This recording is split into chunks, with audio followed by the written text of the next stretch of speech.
La gran mayoría de psicópatas que hay en el mundo no son esos que él ha investigado, que son psicópatas criminales, que están en una celda, que han delinquido gravemente. Son gente que por millones pueblan las administraciones públicas, la política, los sindicatos, las ONGs, las familias, y que están no identificados y que no tienen marcadores biológicos diferenciales. Perdóneme que se lo diga. Iñaki Piñuel, muchas gracias por venir a Lo que tú digas. Eres uno de los mayores especialistas en psicópatas, narcisistas y acoso psicológico de nuestro país.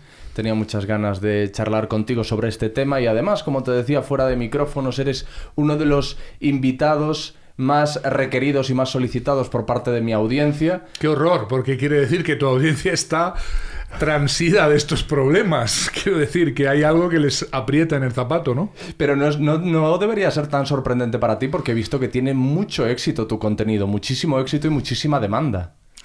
Lamentablemente porque quiere decir que el mundo no va bien, que las relaciones humanas no van por donde deberían ir y que ciertamente muchas personas que no sabían que lo eran se dan cuenta, pues leyendo mis trabajos o viendo mis producciones en las redes sociales, que algo no iba bien en sus vidas y caen en la cuenta. Y este es el problema. El problema de ser víctima de algo es sobre todo caer en la cuenta de que uno lo es para poder poner remedio. Si tú no sabes qué te pasa, no puedes poner remedio a lo que te ocurre.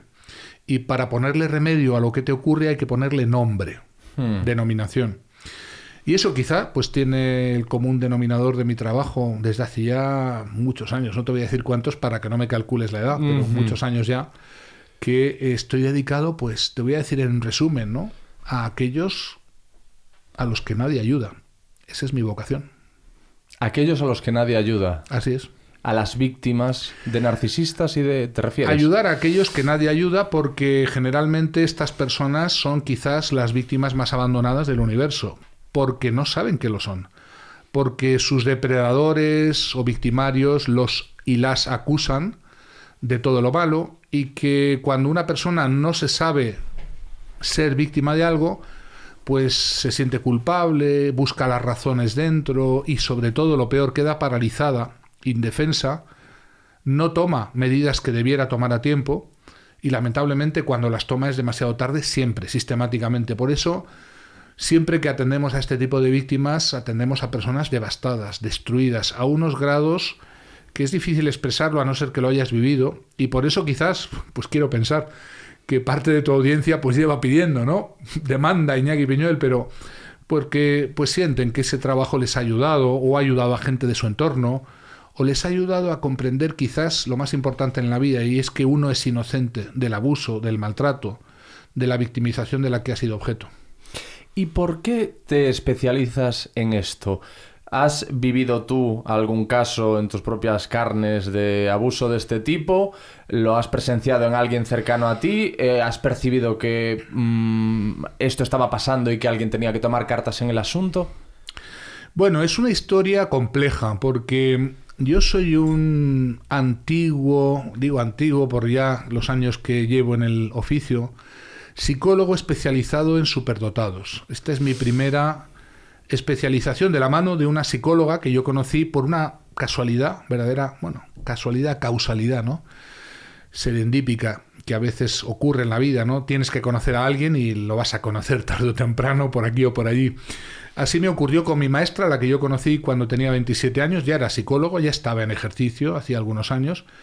Yo era un psicólogo muy chulito, de los que saben todo, de los que salen con muy buena nota de la universidad y de esos que piensan que lo saben ya todo porque están de vuelta de todo. Están de vuelta de todo, fíjate, con 27 tacos. Y conocí a una persona que fue la que se convirtió en mi maestra, que fue la primera persona que en los años 70, estamos hablando hace muchos años ya, fue la primera psicóloga que empezó a tratar en España a los superdotados adultos, lo que hoy se llama gente de altas capacidades. Y claro, bueno, pues eso era un tema que a mí no es que se me había planteado, pero era un tema interesante, era un tema que a mí me planteaba curiosidad. Y entonces me pegué a ella y me formé, me especialicé con ella en ese tratamiento psicológico de las víctimas de su propia cabeza, vamos a decirlo así. Porque el superdotado es una persona que en general es un inadaptado por arriba, es un supernormal, no un subnormal, sino un supernormal, pero quiere decir que es una normal por arriba. Y sufre enormemente. Y es una persona que no se entiende, no se comprende, no sabe por qué sufre cuando sufre, no entiende las razones por las cuales no encaja en ningún sitio, tiene problemas de adaptación en general, en la vida social, en el mundo del trabajo, en el mundo también familiar. Y por eso, pues es uno de estos que yo, al final, pues es mi especialización, de esos a los que nadie ayuda, ¿verdad? El superdotado lo que pasa es que como no es alguien que no se vale a sí mismo, como puede ser una persona con baja inteligencia, una persona con limitaciones, con una discapacidad, pues no recibe ni la atención, ni el tratamiento, ni se considera generalmente que sea alguien que por tener una sobrecapacitación necesita un acompañamiento especial cuando lo necesita. Necesita que se le explique cómo está diseñada su cabeza, que se le explique su curva mental, que se le explique su programación particular como superdotado hacia dónde le dirige y que se le enseñe, como en una pequeña autoescuela, a dirigir su vida desde la consciencia, desde el amor racional a sí mismo, desde la integración de sus sobrecapacidades, pero dirigidas, gobernadas por la voluntad, por la inteligencia general, por la capacidad de hacer lo bueno a largo plazo. En definitiva, son pacientes que necesitan un tratamiento psicológico, no porque sean, digamos, patologías en el sentido que la gente entiende de una persona con un trastorno o una discapacidad, sino porque son personas que están altamente inadaptadas por arriba. Ahí es como yo me fui formando y de esa especialización en los superdotados me fui encontrando con problemas conectados con la superdotación, como puede ser el mobbing laboral. Con los años me fui dando cuenta que mis pacientes, clientes, como los quieras llamar, superdotados, adultos, porque siempre estamos hablando de superdotados adultos, la especialización que yo adquirí, empezaban a experimentar problemas a la hora de integrarse en el trabajo, problemas que ellos no entendían y que yo entonces tampoco entendía. Piensa que el mobbing en el trabajo es algo relativamente reciente y que cuando yo empecé a trabajar con este tipo de pacientes, el término mobbing no se conocía. Apenas se había empezado a hablar de ese problema en Escandinavia, en Suecia. Lehmann llevaba muy poco tiempo. Lehmann fue el gran descubridor del mobbing, del acoso psicológico en el trabajo. Y entonces me fui encontrando con problemas conectados que me fueron llevando en una derivación que, si quieres, te puedo explicar más detalladamente, por problemas que fueron haciéndome especializarme cada vez en problemas más específicos, como pueden ser el mobbing en el trabajo, el acoso en el trabajo. Posteriormente, el acoso en la escuela, el acoso y la violencia escolar. Y de la mano de esa especialización en víctimas del maltrato y el acoso psicológico a la especialización en las víctimas del abuso más terrible que cabe imaginar existe en el planeta, que es el abuso psicopático y narcisista, lo que yo he denominado el amor cero en las relaciones de pareja o las familias cero en las relaciones familiares. Y esto es lo que explica que después de tantos años, pues por una deriva muy amplia, por un recorrido muy amplio que, si quieres, da la vuelta por muchos lugares, pues he terminado especializándome en problemas como el mobbing en el trabajo, como el bullying en la escuela, como las relaciones tóxicas en la relación de pareja o en las relaciones familiares, algo que yo denomino el amor cero o las familias cero. Y esto me tiene aquí. Y seguramente esto es lo que a muchos de tu audiencia pues les ha planteado el pedir que hoy esté aquí contigo en este diálogo, en esta conversación. Pues seguro que te voy a plantear una duda que también comparte mi audiencia conmigo, que es la diferenciación entre psicópata, narcisista y sociópata, que sociópata también es el trastorno de la personalidad antisocial, es lo mismo que sociópata. Sí, pero no es lo mismo. Psicópata es una condición del ser, vamos a llamarle así, por llamarle de alguna manera. Narcisista es un trastorno de la personalidad. Y sociópata es una forma de denominar a las personas que tienen comportamientos anómicos, asociales, que pueden obedecer a muchas razones, pero que no significan una condición estable permanente. Para que lo entienda la audiencia, el psicópata es un ser humano, por llamarle humano, que carece de conciencia moral, carece de emociones, carece de conciencia que le permita tener una contención a la hora de hacer actos terribles contra los demás y, por tanto, careciendo de conciencia moral, para estos psicópatas, los demás somos como una especie de medios, de instrumentos, de objetos de los que ellos se sirven y que no tienen en sí mismo más finalidad que su gratificación, su servicio, su uso personal. Una vez utilizados, se tiran como cualquier otro objeto de usar y tirar. Psicópata, por tanto, es una condición que a veces es innata, porque hay personas que vienen al mundo así, pero más inquietante es saber que se puede adquirir esa condición. No de repente, no instantáneamente, pero hay procesos que describen algunos de mis libros por los cuales se produce una socialización en el mal y la persona que previamente no lo era puede ir perdiendo la conciencia moral, puede ir anestesiándose moralmente y puede llegar a una absoluta pérdida de esa empatía, de esa conexión emocional que le hace ser un verdadero autómata. Psicopatía, por tanto, no es un trastorno mental, no es una enfermedad mental, no son personas delirantes, no son personas trastornadas, son personas plenamente conscientes de lo que hacen, pero les da igual. La sociopatía o el trastorno antisocial, si lo prefieres, sociopático, es definida por comportamientos que externamente violan la norma moral, perdón, la norma social, la norma legal, es decir, todos aquellos que delinquen, que se portan mal, que son gamberros sociales, delincuentes, pero que no quiere decir por eso mismo que carezcan de una conciencia moral o de emociones o de sentimientos. ¿Ok? Entonces esa identificación de psicópata y sociópata es completamente errónea. Y además es un grave defecto de juicio porque los sociópatas, las personas que han violado la ley, tienen posibilidad de reconducirse, de cambiar, de mejorar, de caer en la cuenta que esa conducta antisocial no es adecuada y reaprender o reeducarse o reintegrarse en la sociedad. Lamentablemente esto no es el caso en los psicópatas que, careciendo de conciencia moral, aunque puedan cumplir condenas, aunque puedan estar en la cárcel un tiempo, al final salen y siguen siendo los mismos y no hay posibilidad de cambio. Todo lo que se ha intentado con ellos no ha funcionado. Los psicópatas, por tanto, son un grave problema social para el que no tenemos solución.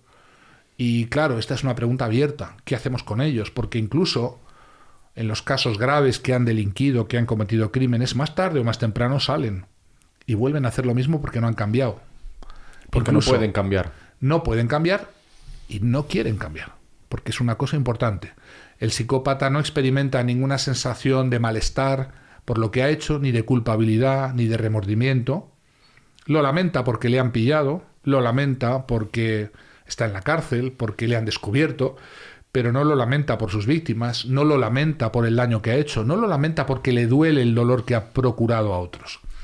Y esto es lo grave, porque esa ausencia de norma moral o esa anestesia moral, una vez adquirida, hasta donde llega nuestro conocimiento, no tiene reversión, no hay vuelta atrás. Y esto pues es muy inquietante, porque ni el paso del tiempo, ni las medidas, ni los programas reeducativos, ni siquiera las condenas, ni siquiera a veces mostrarles el resultado terrible de sus actos en las víctimas, les conmueve o les mueve a un cambio. Y cuando dicen que van a cambiar, o prometen cambios, o lloran lágrimas que son siempre de cocodrilo, son siempre máscaras con las que se colocan en una posición aceptable para los demás, una propaganda, una pura entelequia que siempre intenta el golpe maestro de todos los psicópatas, que es hacerse pasar por quienes no son.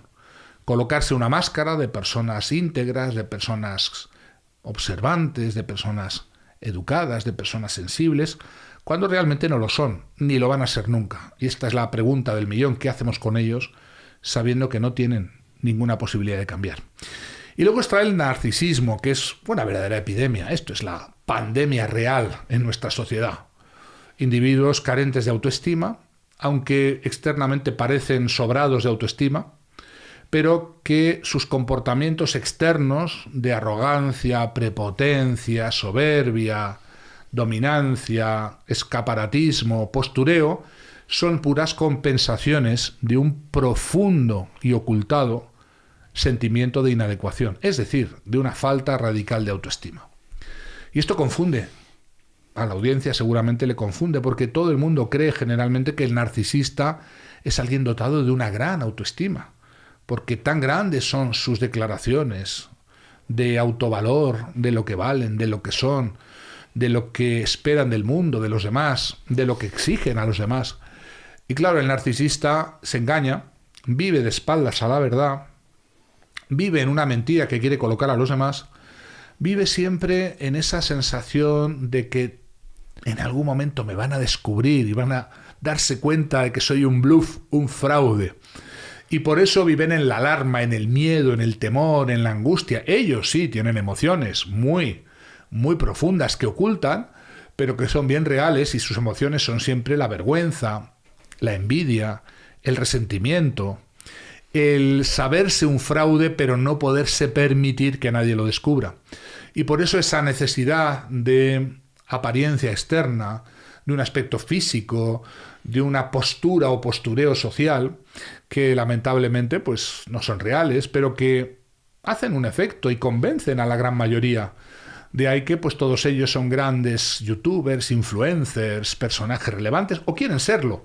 Si no lo han alcanzado, sufren enormemente porque quieren alcanzar esa situación desde la que ostentar ante los demás una posición envidiable, porque para el narcisista la forma de convencerse de que sí merecen lo que en lo profundo saben que no merecen es que los demás le confirmen a través del aplauso, del éxito, de la popularidad, de la notoriedad, que efectivamente merecen aquello que saben en lo profundo no merecen.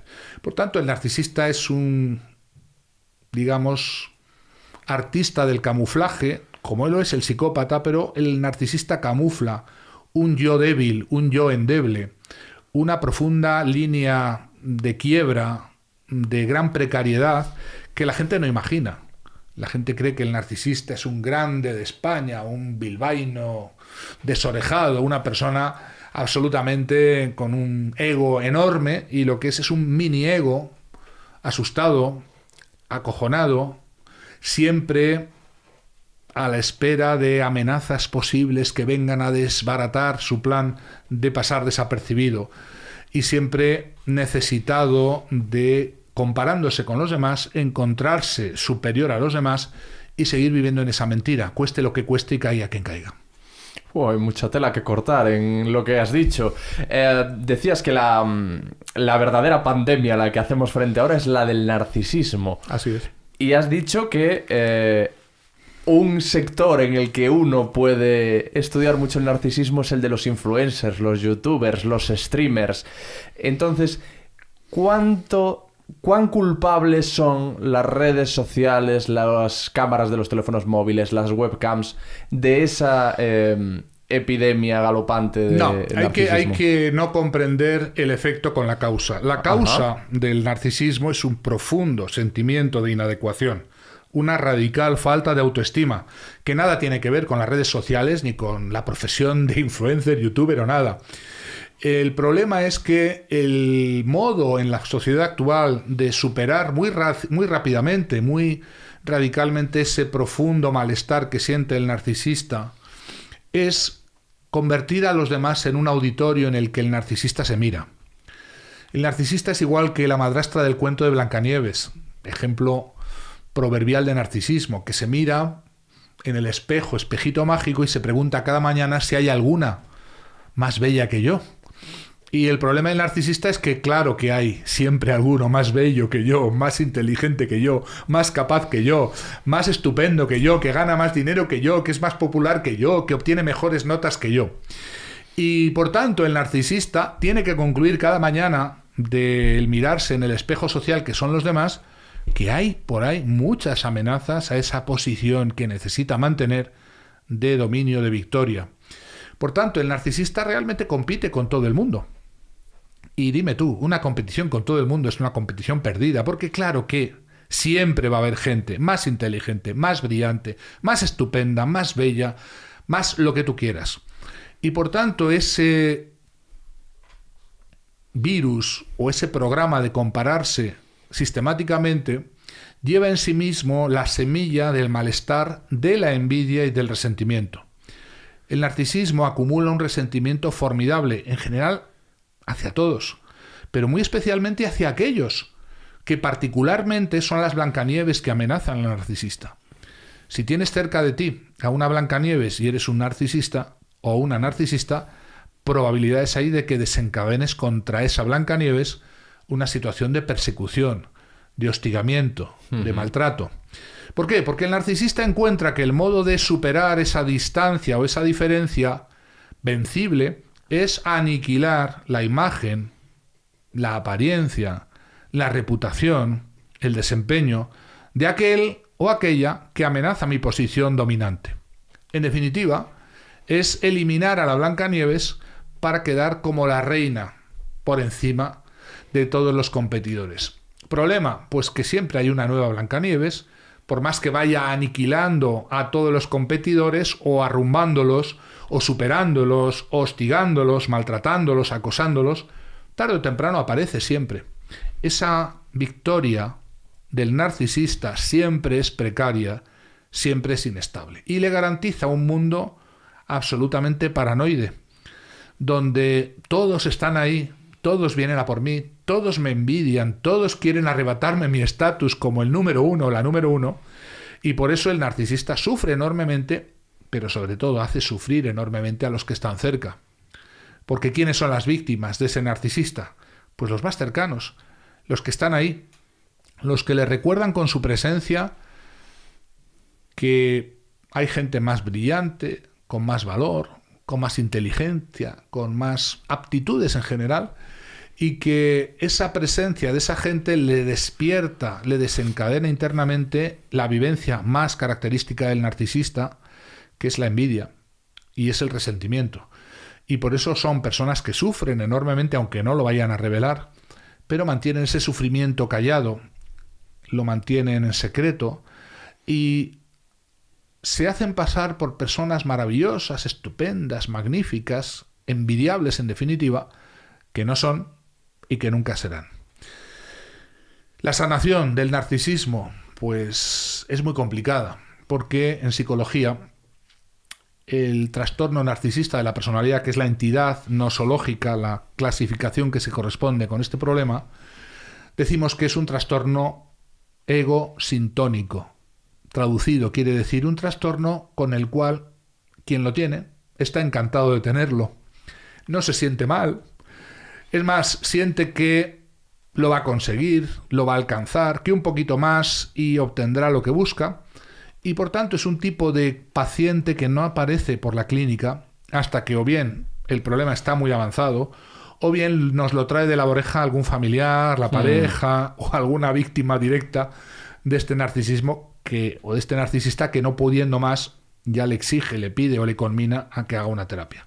Problema, esa terapia tiene bajas probabilidades de llegar a buen fin porque el narcisista no coopera, no colabora, no quiere saber nada, mantiene sus defensas activas, mantiene, sea como sea, cueste lo que cueste y caiga quien caiga, sus defensas, que siempre son esas mentiras que ha construido y que le llevan a mantener una falsa imagen ante los demás. Una imagen que es falsa, pero que les permite mantener la simulación, seguir viviendo en la mentira de que son lo que no son. El narcisista, por tanto, es alguien que sobre todo vive en la mentira.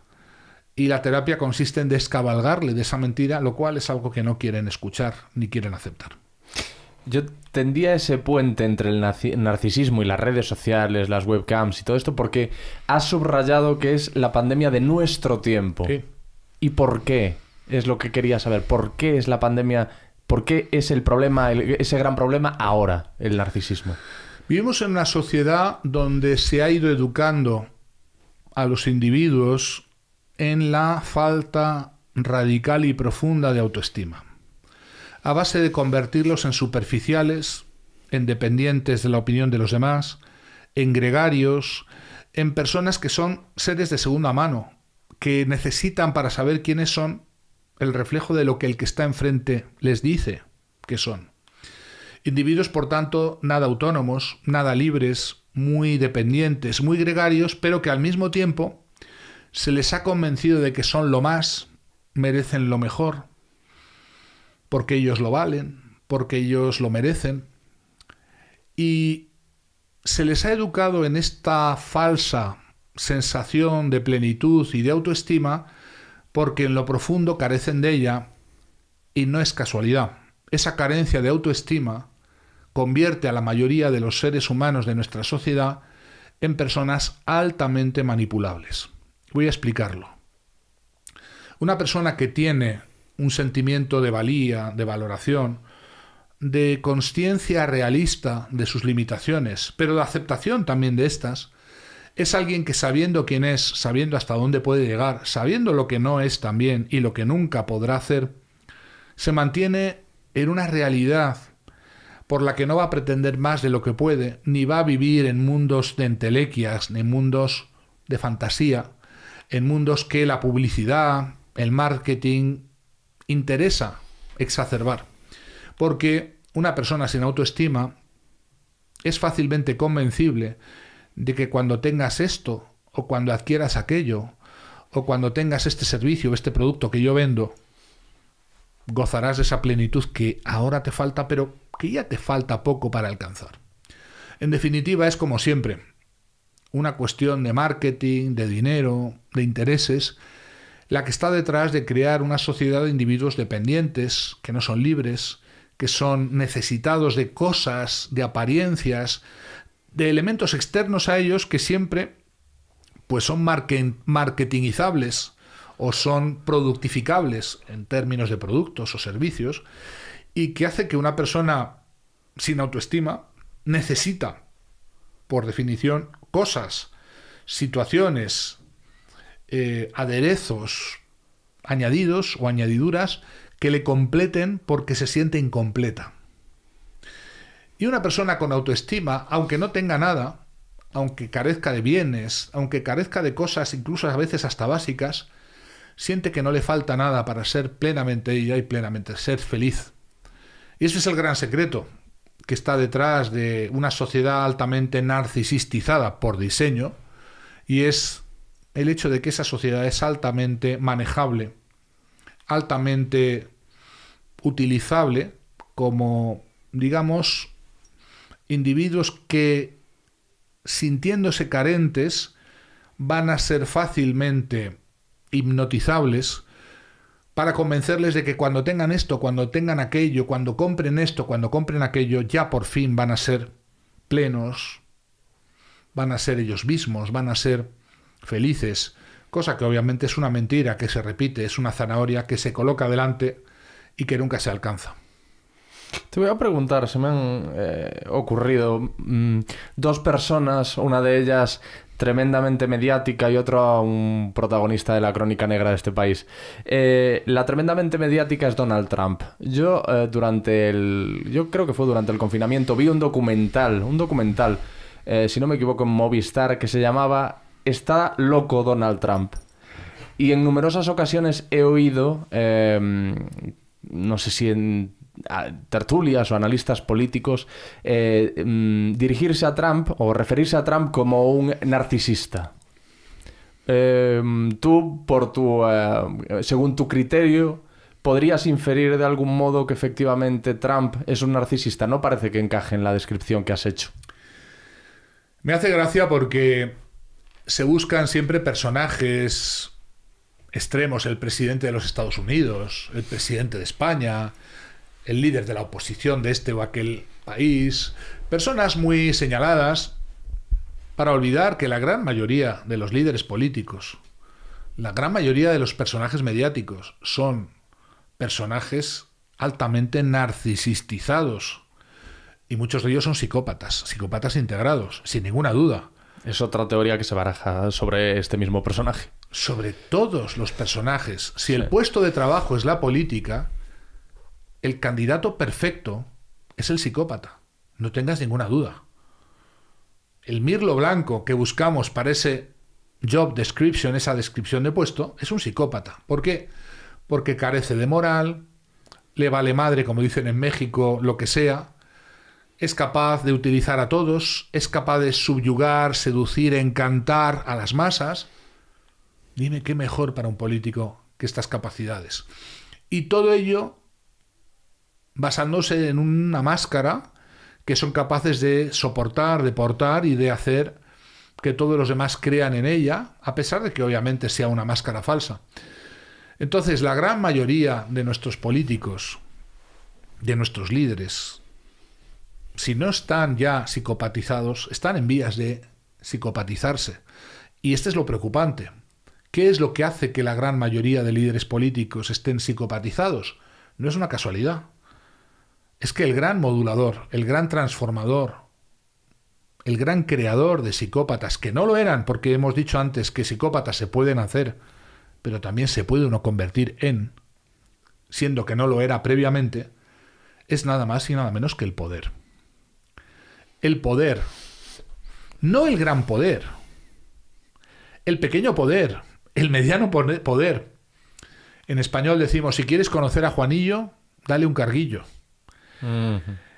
El poder es una de las formas más rápidas que tiene un individuo normal de irse progresivamente transformando y de una manera insidiosa perdiendo la conciencia moral y entrando en esa moral teleológica del fin justificado por los medios, o mejor dicho, los medios que se justifican por el fin que se quiere alcanzar, y ese fin siempre es mantenerse en el poder. Una buena razón para el que ostenta el poder, que es seguir en la pomada, mantenerse, sea como sea, cueste lo que cueste y caiga quien caiga. Entonces, hay muy pocas personas que han hecho esa reflexión de lo peligroso que es el poder, porque aún a pesar de las protestas, de las buenas intenciones, del yo he venido a servir, yo he venido a hacer un servicio a la ciudadanía, lamentablemente lo que observamos desde que el mundo es mundo es que todos, la gran mayoría de nuestros representantes políticos, más tarde o más temprano, pierden esa conciencia moral y se transforman en lo que técnicamente hablando se llaman psicópatas integrados. A alguien le puede sorprender después los grados de corrupción, desvío de fondos, manipulación política, compra-venta de votos, las cosas que vemos todos los días. No en España solamente, en todos los países del mundo. Entonces me hace gracia cuando se quiere convertir a alguien como Trump, o ahora como Putin, o mañana como el que venga, en un chivo expiatorio. Ese es el malo, y gracias a que ese es el malo, todos los demás son los buenos. Yo me río de estos intentos porque es completamente desconocer el grado de mierda hasta lo más profundo en que estamos metidos. Y claro, esto es una mala noticia que la gente no quiere escuchar. Todo el mundo cree que los suyos son los buenos y que el malo es aquel que está ahí ahora en el gobierno o ahora en la oposición intentando derribar al gobierno y quedarse él. Y el problema es mucho más profundo, es mucho más radical en el sentido que va mucho más a la raíz. Es un problema que tiene que ver con nuestra naturaleza humana y lo peligroso que todavía no nos hemos dado cuenta que supone el ostentar el poder para una persona, digo, normal y con buenas intenciones. No digo una persona que ya venía de fábrica psicopatizado, no. Una persona como tú, como yo, con buenas intenciones, con intención de hacer el bien, de cambiar la sociedad, de servir a su país y que, lamentablemente, más tarde o más temprano es abducido, es chupado por esa vorágine psicopática que es el poder y sus formidables capacidades de transformar y de modificar todo en una personalidad. No puedo evitar recordar cuando estuvo aquí el filósofo José Antonio Marina, que me habló de un pelotón nazi al que él estaba estudiando, formado por padres de familia, por gente a la que habían reclutado, las habían metido en este pelotón con el encargo de fusilar familias judías. Y que al principio era algo durísimo para ellos y les destrozaba la vida. Y decía José Antonio Marina que llegaba un momento en el que hablaban de ello mientras comían. Como, pues nos hemos cargado a... Sí, esos eran padres y madres de familia que llegaban por la noche, cenaban en familia, rezaban en familia y al día siguiente volvían a la tarea como aquel que pues es un agricultor o cualquier otro tipo de trabajo legítimo. Es muy inquietante porque los procesos por los cuales se socializa en el mal a un ser humano normal son muy banales. No hace falta entrar en una mara, en una organización criminal o mafiosa. Sabemos que el 92% de la población obedece órdenes ciegamente a una autoridad, no importa la que sea esa autoridad, y no importa las órdenes que emita siempre y cuando sea percibida como una autoridad. Son los experimentos de Milgram. Sabemos que el entorno y las expectativas del entorno, la expectativa sobre el rol que tenemos del grupo que nos rodea, puede convertirnos en personas que corresponda a esa expectativa confirmándola, por muy terrible que esa expectativa sea. Son los experimentos de Philip Zimbardo. Sabemos que esas organizaciones criminales que han sido ya muy estudiadas saben muy bien cómo convertir a un nuevo adepto, un nuevo miembro, en un psicópata, es decir, en alguien sin conciencia moral, a base de ordenarle, coaccionarle o forzarle a hacer cosas cada vez más inicuas que le vayan gradualmente haciendo aclimatarse, desensibilizarse, matar el nervio moral, anestesiarle moralmente. Y el problema es que alcanzado un cierto nivel, un cierto umbral, ese proceso no tiene reversión. Ya no hay vuelta de ahí. Esto es lo que la psicopatía significa. Y por eso alcanzar ese estado es altamente peligroso, porque el ser humano pierde lo que es propiamente humano. No hay regreso de ahí. Y aunque los psicópatas luego puedan protestar y decir que sí, que van a cambiar, que lo lamentan, que lo sienten, la verdad es que no es cierto. La verdad es que han perdido algo genuinamente humano. Y esto es lo inquietante, que tú puedes tomar a un grupo de padres de familia y ordenarles hacer actos inicuos, terribles, crueles, porque los ordena una autoridad, la que sea, y ir aclimatándolos paulatinamente a que les importe nada, que no sientan nada y que puedan, sentarse después a cenar, después de las oraciones, con sus hijos y sus esposas tranquilamente, con la satisfacción del deber cumplido. Esto es algo que ya llamó la atención a los psicólogos después de la Segunda Guerra Mundial, por lo cual se emprendieron estos experimentos que te he comentado, los experimentos de Stanley Milgram, de obediencia a la autoridad, los experimentos de Philip Zimbardo en la prisión en Stanford, más recientemente el efecto Lucifer descrito por Zimbardo, hablando de las cosas que los soldados norteamericanos pudieron hacer en las cárceles iraquíes a los prisioneros indefensos, simplemente porque se esperaba de ellos eso. Soldados que no tenían por qué ser psicópatas, ni malvados, ni crueles, pero que se aclimataban al rol de lo que se esperaba de ellos.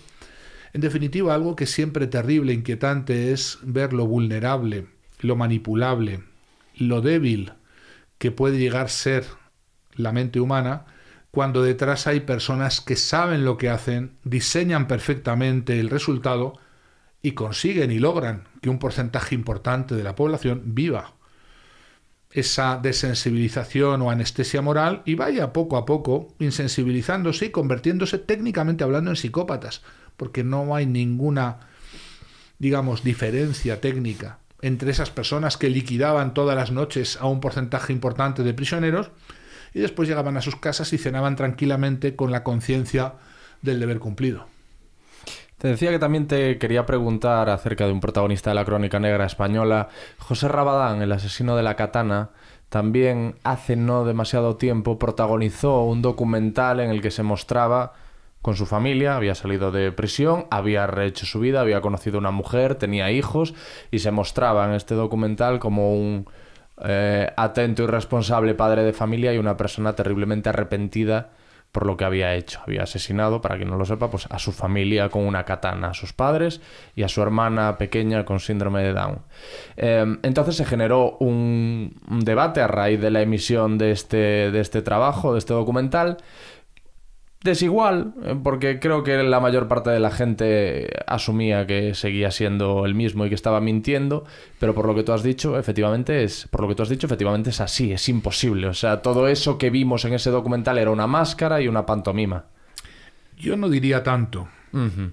No es posible asegurar qué es lo que hay debajo de una mente que no es clara y que obviamente no dice lo que verdaderamente siente o experimenta. Tengo que decir lo primero, que la gran mayoría de delincuentes criminales no son psicópatas. La gran mayoría de asesinos en serie, de criminales que andan, generalmente ya están a buen recaudo porque o están cumpliendo penas o están ya muy identificados por la policía, no tienen sistemáticamente detrás como causa de sus crímenes, a veces muy violentos, una psicopatía. Y que la gran mayoría de los psicópatas, inmensa mayoría, más del 90-95% de ellos, no están en las prisiones, ni jamás producirán un crimen semejante. La gran mayoría de psicópatas están integrados, están en la sociedad, están entre nosotros, son tu jefe, tu compañero de trabajo, tu pareja, tu hermano, tu hijo, a veces tu padre, tu madre. No están identificados porque no llevan escrito en la frente: hola, soy un psicópata, cuidado. Y no están identificados porque la característica más nuclear de un psicópata es su capacidad formidable de encanto y por tanto la enorme capacidad camaleónica de pasar desapercibidos. ¿Qué quiere decir esto?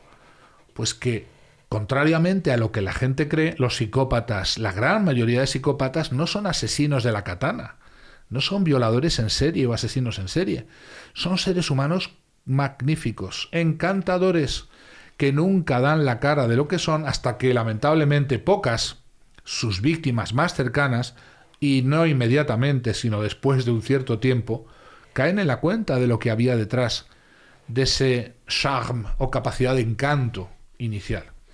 Entonces, este es el mayor disfraz, el mayor problema que nos encontramos en la divulgación y la popularización de estos conceptos que son verdaderamente cruciales. El que la población entienda que si tienes un psicópata en tu vida, no va a ser alguien que te va a asesinar, que te va a violar, que va a producir crímenes horrendos contigo, con tu familia, lo cual pueden hacer si se les canta, porque no tienen ninguna dificultad en hacerlo. No se sienten detenidos por ninguna conciencia moral o reproche o remordimiento interno. Pero saben que la sociedad penaliza eso, saben que pueden ir a la cárcel y por tanto van a intentar hacer de otra manera aquello que buscan hacer sin que les pueda resultar caro, les obligue a pagar un precio. Y por tanto la gran mayoría de psicópatas integrados están en la vida pública, en la vida social, y los más peligrosos no son los que están en la cárcel porque mataron, asesinaron o violaron. Los más peligrosos son los que dirigen empresas, sindicatos, ONGs, organizaciones religiosas, países enteros a los que llevan directamente a la ruina porque carecen de conciencia moral, nada les retiene y mientras no les pillen, no les detengan, van a seguir haciendo lo mismo.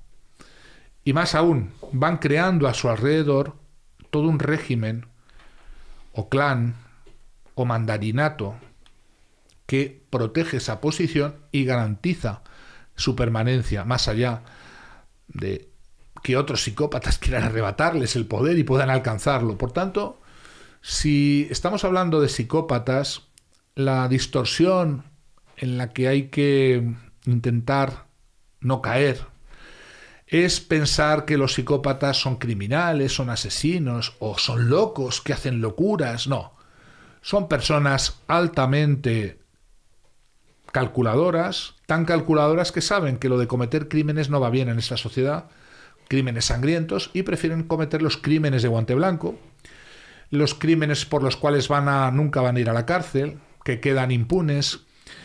Sí, porque son procesos de victimización, que tienen víctimas reales, pero que es difícil probar o acreditar, y por tanto van a salirse generalmente con la suya. De ahí que el consejo más sabio que se ha podido emitir en materias de psicópatas siempre es el mismo. Si tienes un psicópata en tu vida, no te detengas, corre. Porque no hay nada que hacer con ellos, no hay cambio en ellos, no hay redención, no hay remisión, no hay arrepentimiento, no hay conciencia moral. Y por tanto, tu futuro con un psicópata integrado es repetir tu pasado. O sea, en este caso la conclusión es que el asesino de la katana del que hablábamos, no podemos saber a ciencia cierta que él es un psicópata, como para inferir que entonces no hay posibilidad de arrepentimiento. Hay muchas personas que actúan de forma criminal bajo los efectos de las drogas. bajo los efectos de las secuelas a medio y largo plazo de las drogas, bajo los efectos de trastornos mentales graves, trastornos disociativos. Muchos de estos criminales terribles sufren o han sufrido de trastornos disociativos, lo que antiguamente se llamaba trastorno de la personalidad múltiple. El inmediatamente concluir que alguien que ha cometido un crimen sangriento es un psicópata porque no nos cabe en la cabeza que haya podido matar a su familia, creo que es muy apresurado. Obviamente yo no tengo datos criminológicos ni he accedido a la evaluación clínica de ese caso. No lo conozco lo que se conoce externamente. Pero concluir tan rápidamente que un criminal sangriento es un psicópata es volver a arrojar esa distorsión, esa tinta de calamar sobre el verdadero problema de los psicópatas, que no son estos. Obviamente enseguida un asesino de la katana va a ser buscado, identificado y puesto en prisión. Un José Bretón, sea o no sea psicópata, va a ser inmediatamente puesto cuando por fin se le pilla y se descubre su culpabilidad. El problema mayúsculo no son estos, porque estos se sabe cuando se les detecta lo que han hecho. El problema es la gran mayoría de ellos, que pasan desapercibidos, que están en tu vida, están en tu barrio, están en tu familia y no sabes que lo son.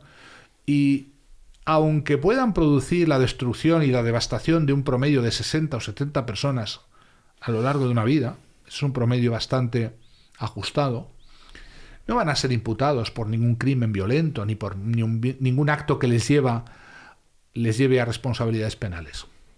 Y hay forma, has dicho que la mayor parte de los psicópatas no son esos que están en las cárceles o aquellos que cometen crímenes atroces, sino que puede ser tu jefe, un compañero de trabajo. Son lo que denominamos psicópatas integrados o psicópatas de andar por casa o psicópatas domésticos. Es decir, son personas aparentemente normales, porque su apariencia externa es igual que la de otros seres humanos, con una diferencia, y es que les falta algo fundamental en la especie humana, que es la empatía, la conciencia moral, las emociones, la capacidad de arrepentirse, de sentir miedo, de sentir ansiedad. Carecen de todo eso y por tanto son fríos, son calculadores. Muchas veces cuando los tienes delante tienes la sensación de que incluso cuando destruyen a sus víctimas no sienten que sea nada personal contra ellas, es simplemente que se cruzaban por allí, necesitaban tomar aquello o robar lo otro o aprovecharse de esta o aquella persona, pero no es nada personal contra esas personas. Es como el lobo que se come la oveja, no tiene nada contra la oveja, simplemente que está muy rica y se la va a merendar. Y no tienen cura, no tienen tratamiento y lo único que podemos hacer es defendernos, es estar un poco alerta. ¿Cómo puede uno identificar que alguien en su entorno es un psicópata? Es muy complicado porque si no los detectamos a tiempo, estamos destinados a convertirnos en sus víctimas. Pero detectarlos a tiempo no es fácil, sobre todo a tiempo, porque detectarlos después de mucho tiempo, pues es algo que las víctimas al final no les queda más remedio, por sus obras los conocerás. Los psicópatas tienen una gran capacidad de distorsión de la realidad y de utilizar el relato por encima del dato, y manejan de manera formidable las armas de distracción masiva, que yo denomino así. La capacidad de marear la perdiz, de envolver a la víctima con palabrería, de darle la vuelta a los argumentos, de emborronarlo todo, de confundir. Embaucar, pero en el sentido de confusión. Al final la víctima no sabe de qué iba la conversación, por dónde venía, por dónde iba. Se encuentran arrastradas por un tumulto, una confusión, que es por supuesto deliberada, y que es característico y proverbial de los psicópatas, la capacidad de enredar, de confundir, de transformar una conversación en otra y darle la vuelta a los argumentos para beneficiarse de ellos.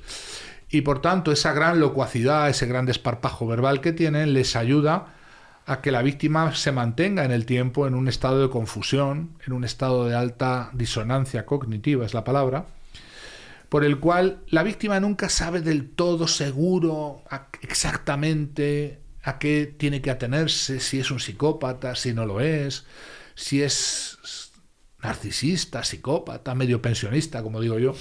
En definitiva, que esa capacidad de darle la vuelta a todo y de envolver con palabrería, que yo denomino una verdadera capacidad de hipnosis que tienen los psicópatas, porque hacen entrar a las víctimas en un verdadero trance, en una situación que es un verdadero estado alterado de conciencia, en el cual ya no ven la realidad directamente, sino filtrada a través de ese encantamiento, ese hechizo, y que lleva a que las víctimas rara vez se dan cuenta de lo que pasa hasta que es demasiado tarde.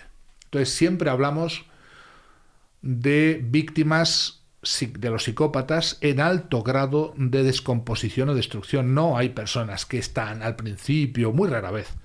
Casi siempre asistimos a décadas, muchos años de destrucción sin igual, que lleva a pensar lo que yo digo tantas veces, que las víctimas de estos personajes son las víctimas más abandonadas del universo, porque no hay nada parecido al paso de un psicópata por tu vida. Es el símil que yo he puesto en mis libros, el paso del huracán de fuerza 5, algo que es inconmensurable, inenarrable. Si has estado por las tierras del Caribe, yo voy mucho por allí, este tipo de huracanes que son de máxima intensidad no dejan nada. Cuando pasa un huracán de fuerza 5 no queda nada en pie, ninguna casa, ningún árbol, ningún coche, no queda nada, queda todo devastado y arrasado.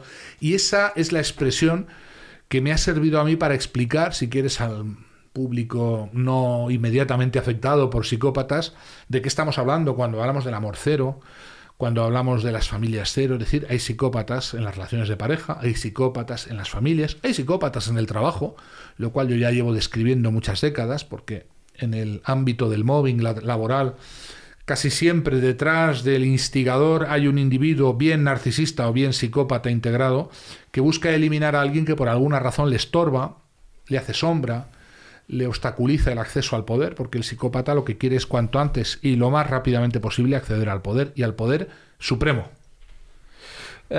Y en la profesión de los medios de comunicación hay bastantes casos. ¿Crees que hay un número importante de psicópatas? Porque hablas del poder, pero también cuando uno tiene acceso a la exposición y a participar en según qué contenidos y a mostrarse en según qué medios, también alcanza la popularidad, y con la popularidad pues muchas veces va de la mano el poder, ¿no?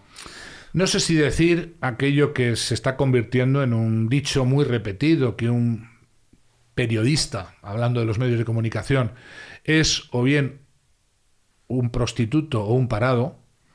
Esto es algo que se repite, yo lo vengo escuchando cada vez más, no lo voy a repetir o no lo voy a decir, pero vivimos en una época donde los medios de comunicación asisten, yo creo que impertérritos, a un proceso de compra, de adquisición del relato por parte de aquellos que manejan el poder económico.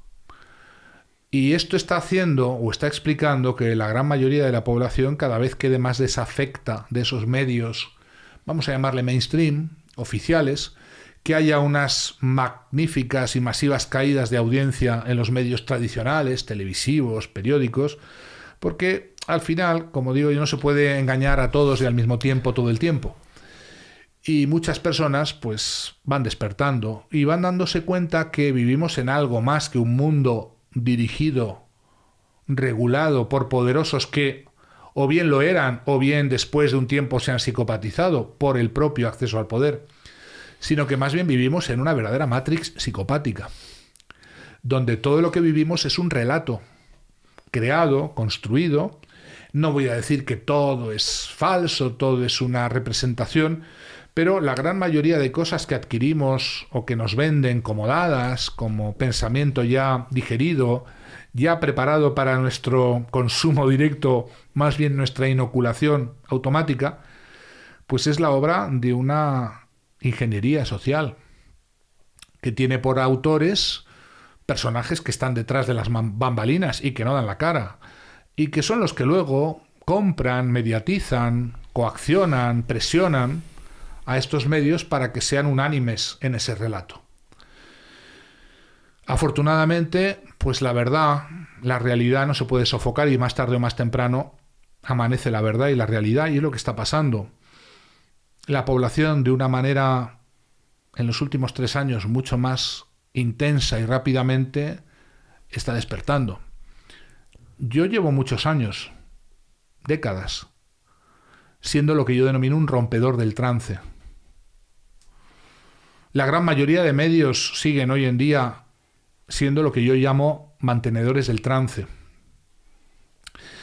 Y lo que me ha llamado la atención en los procesos que hemos vivido en los últimos años, pocos años, 3 años para acá, es la velocidad a la que un porcentaje inimaginable, que yo no imaginaba, porque lo veía muy lejos de la sociedad, pudiera despertar, ha despertado a esta realidad última que se nos administraba dócilmente, sutilmente, mediante un relato de adormecimiento, de trance, de hipnosis, de un arrastre hacia una inercia colectiva y un gregarismo, y que, curiosamente, contrariamente a lo que seguramente sus diseñadores esperaban,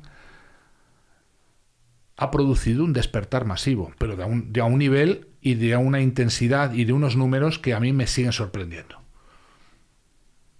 Quizás si me hubieras hecho una entrevista como esta hace 20 años, te hubiera contado cosas muy parecidas, muy similares, con alguna variación. Pero básicamente la misma posición ante problemas como el mobbing, como el bullying, como el maltrato, el acoso, las relaciones tóxicas, pero con muy baja expectativa por mi parte de que la sociedad en su conjunto despertara. Y afortunadamente tengo que decirte, contrariamente a este pesimismo existencial que a mí me caracteriza y que yo llamo más bien realismo, lo que me ha llamado la atención es que justamente de manera contraria a lo que esperaban quienes han iniciado estos movimientos y esta ingeniería social estos últimos 3 años, una gran parte, no voy a decir una mayoría, pero una gran parte de la población que estaba dormida, anestesiada y que iba a ser carne de cañón, ha despertado. ¿Y cuál es el problema? El problema no es que sean muchos o sean pocos, porque este es un problema falso cuando se entiende lo que es la psicología humana. El problema para estas élites, el problema para estos diseñadores, para estos ingenieros sociales, es que no hace falta una gran mayoría para producir un basculamiento social masivo. Esto lo saben muy bien los que hicieron los experimentos de Milgram, que descubrieron que tan solo el 8% de la población se resiste a obedecer órdenes de una autoridad cuando éstas son lesivas, denigratorias o vulneradoras de la dignidad o de los derechos de la gente.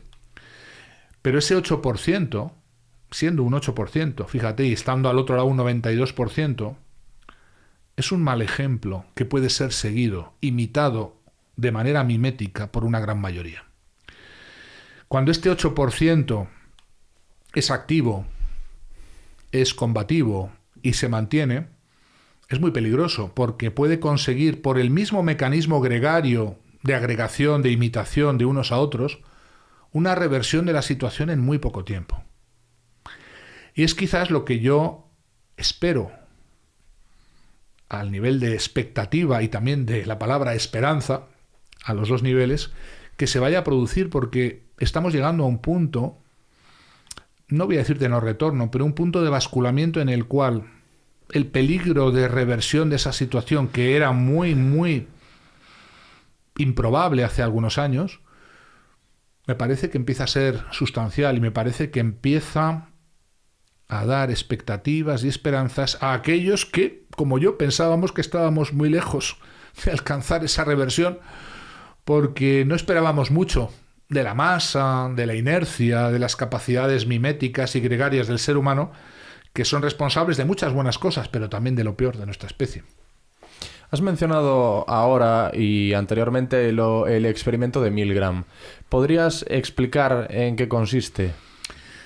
Stanley Milgram se preguntó en los años 70 qué es lo que había hecho que personas como los que has citado tú, personas normales, pudieran cometer crímenes horrendos simplemente bajo, digamos, las órdenes de otros que las ordenaban, esas órdenes terribles, sin hacerse el más mínimo problema.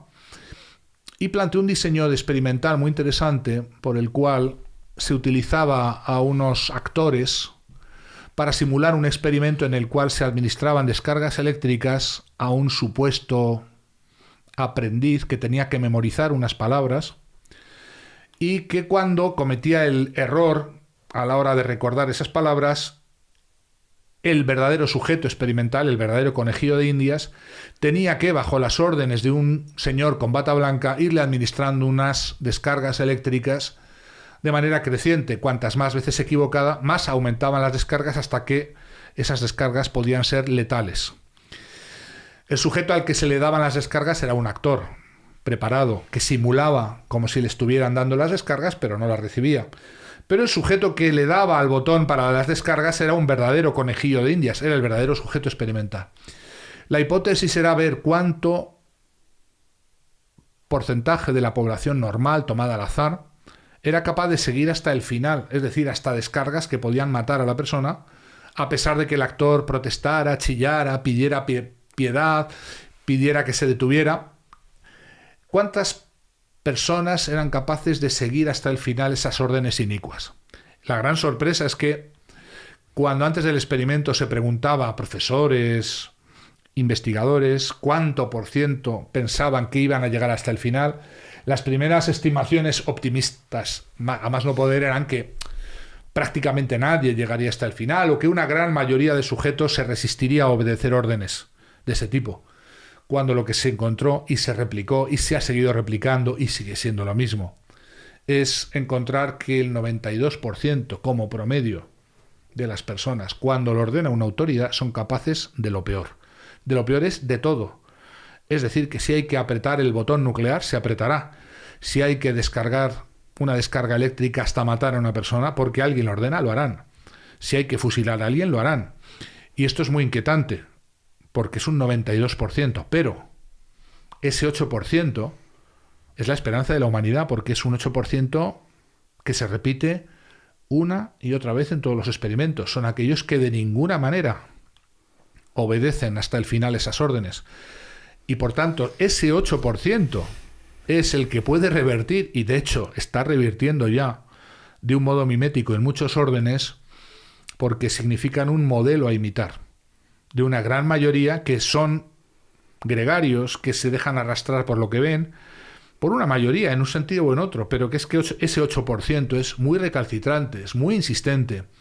Son lo que yo llamo los verdaderos agentes de cambio en la humanidad, porque son incombustibles, son insobornables, son, digamos, inasequibles a la presión psicológica de la jerarquía o de la autoridad. Estos que desobedecen a la autoridad son la esperanza blanca de la humanidad. ¿Conoces, Iñaki, esta oleada de crímenes sexuales en locales de comida rápida que hubo en Estados Unidos, que consistían en que un supuesto agente de la autoridad llamaba a estos locales de comida rápida, pedía hablar con un encargado, a ese encargado le decía: hemos cogido a una de las chicas que trabajan contigo robando y tienes que registrarla, llévatela a la parte de atrás y hazle un registro, y le iba diciendo lo que tenía que hacer para que no se la llevasen detenida, como haciendo un favor. Como no queremos llevarnos detenida a esta chica, entonces vamos a intentar hacerlo rápidamente con tu ayuda. Y acababa este encargado, o en una de las circunstancias, el marido de una encargada, abusando sexualmente de esas chicas. Lo que los seres humanos son capaces de hacer bajo la orden de una autoridad es inimaginable.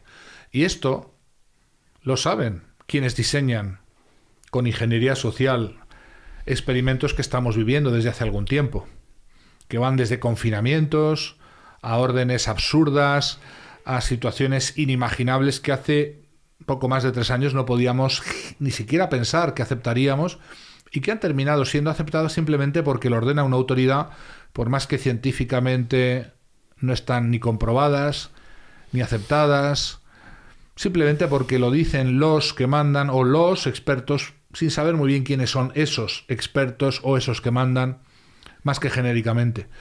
Esto lo saben muy bien quienes han diseñado estas campañas y cuentan con ese seguimiento, gregarismo, mimetismo grupal que les favorece. Pero ese mimetismo que inicialmente les puede favorecer puede revertirse contra ellos. Y también lo saben. Y por eso es muy peligroso la disidencia, el que resiste, el que se planta, el que dice no cuentas conmigo, el que no le importa o no le vale madre lo que diga la autoridad o lo que diga el experto de turno, es verdaderamente peligroso. No porque es un número muy grande de personas, sino porque ese ejemplo es un mal ejemplo que puede ser tomado como modelo de imitación y puede provocar una respuesta simétrica pero al revés. Es decir, una gran desobediencia masiva y una reversión de la situación. Y esto es a lo que más temen estos diseñadores de estas operaciones psicológicas y de esta reingeniería social. Pero en este caso concreto es simplemente una llamada de teléfono. En este caso que te comentaba de alguien que decía ser un agente, claro. Es que es algo que es un caso que me dejó absolutamente perplejo y sobre todo me dejó... Hay muchas variaciones de ese experimento de Milgram. Está también el juego de la muerte, que es un falso concurso televisivo en el cual pues los concursantes tenían que ir avanzando hacia cosas cada vez más terribles y iban avanzando. Obviamente era un diseño, era no un verdadero concurso, pero un experimento retransmitido por la televisión que está en internet, lo pueden visitar los oyentes, y el juego de la muerte se llama Le Jeu de la Mort, en francés. Esto que tú cuentas es otra variación, hay muchas variaciones, siempre es lo mismo. Los sujetos de Milgram no sabían quién era el señor con la bata blanca que les ordenaba dar las descargas. No sabían si era un médico, si era un experimentador, si era un estudiante, un becario, pero basta con la apariencia de autoridad para que esos resortes mentales humanos produzcan lo que llamamos en psicología ese estado agéntico, que es muy interesante de describir. En ese momento el sujeto que está descargando esas descargas eléctricas o está registrando o actuando, abusando de los derechos de esas personas por orden de una supuesta autoridad, no siente que esté actuando él. Se siente manejado como si fuera un alien ajeno a la cosa. Es un estado agéntico, se llama así, y por eso abdica de su responsabilidad moral en la medida en que siente que él simplemente está cumpliendo órdenes y por tanto no estaría verdaderamente actuando, sino como un agente, un robot mecánicamente que sigue las instrucciones de otros. Y esa abdicación de la responsabilidad humana es un mecanismo muy fácilmente conseguible cuando estamos bajo la, digamos, sumisión de una autoridad a la que prestamos crédito, a la que pensamos que debemos obedecer o seguir, y por eso el sujeto, por muchas acciones terribles que practique, no se siente interpelado por ellas, no siente que él esté haciendo nada malo, ni que esté matando a alguien si le está descargando descargas eléctricas, sino que simplemente cumple órdenes. Y por tanto ese cumplimiento de órdenes le sirve para abdicar de su responsabilidad moral y de vivir en una burbuja emocional que no le afecta y por la cual sus actos son cada vez más extraños, más ajenos a su voluntad y por tanto, aquí viene el problema, la repetición de esos actos en ciertas condiciones de socialización que llamamos en el mal, hace que una persona normal vaya perdiendo su cualidad o capacidad moral, porque esos actos, a base de repetirse, a base de generar cada vez más disonancia cognitiva, llega un momento en que anulan la conciencia moral y la hacen desaparecer. Y lo que sabemos es que una vez desaparecida no hay vuelta de hoja. Hemos hablado del psicópata que se hace, ¿no? De esa perversión o corrupción de la naturaleza humana por factores externos. Pero estaba el otro tipo, el que nace. ¿Qué es lo que pasa ahí? No sabemos muy bien, porque sabemos que no se transmite por vía hereditaria, no es un gen. Tampoco hay diferencias biológicas, morfológicas en el cerebro de los psicópatas, por más que algunos pretenden que sí las hay y dicen que sí esto o aquello, pero no hay evidencias concluyentes de esas diferencias biológicas, no hay ningún marcador biológico que nos permita con ese marcador acreditar una psicopatía o descartarla. Por tanto, no hay nada en el hardware que parezca explicar eso, pero sí es verdad que ciertos individuos llegan al mundo así. Y desde hace décadas se ha descrito la presencia en nuestra humanidad de niños psicópatas que parece que vinieron así o que llegaron al mundo así. No se sabe muy bien cuál es la razón, pero a mí me parece, y esto es una opinión personal, lo quiero decir, que no estamos hablando de un diferencial o de algo que se pueda apreciar a través de un cerebro alterado, distinto, diferente. no estaríamos ante la presencia de un problema en el hardware, sino más bien algo que afecta al software, más que del cerebro, de la mente. Y el por qué ciertos niños o ciertos individuos llegan así al mundo es una gran pregunta, todavía insoluble o no se ha solucionado.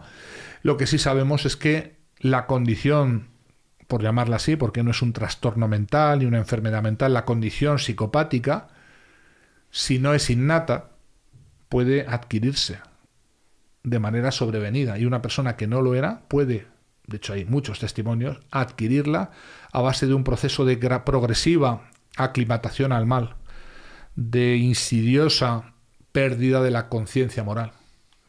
Esta teoría de que he escuchado yo alguna vez, de que el asesino en serie, por ejemplo, el psicópata criminal y célebre, viene con, ya lo has desmentido, pero viene con un gen, algún marcador, alguna condición biológica que por sí sola no le lleva a convertirse en un criminal, pero que si se da esa predisposición con una infancia de abusos, de maltrato, una exposición a la violencia desde la infancia, acaba derivando pues en ese psicópata célebre que todos conocemos, pues como el Ted Bundy o una de estas hay figuras. Ese modelo que tú acabas de explicar es el modelo epigenético, se llama así, que es cuando ciertas condiciones, digamos, de predisposición biológica se ven ayudadas o coadyuvadas de ciertas